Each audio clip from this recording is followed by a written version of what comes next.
జీవితమొక పయనమని గమ్యము తెలియదని తెలిసిన ఈ మనిషి పయనమాగదు. జననం ధర్మమని మరణం కర్మమని తెలిసిన జనన మరణ చక్రమాగదు. మరణం తథ్యమని ఏ జీవికి తప్పదని తెలిసిన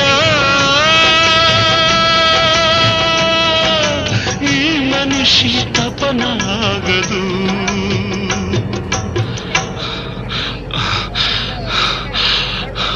ఈ బ్రతుకు తపనాగదు. ఆగదు ఏ నిమిషము నీ కోసము.